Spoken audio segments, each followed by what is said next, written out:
At ngayon sa detalye ng ating mga balita, unahin natin ang kalagayan ng panahon.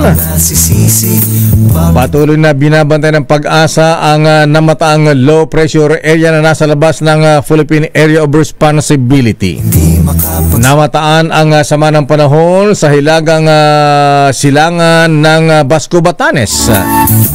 At sabi ng Pag-asa, malabo naman daw ma-develop bilang isang bagyo ang nasabing low pressure area.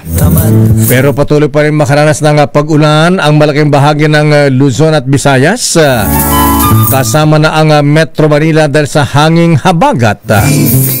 At nararanasan naman ang localized thunderstorm sa Metro Manila at ilang pang nalalabing bahagi ng Pilipinas.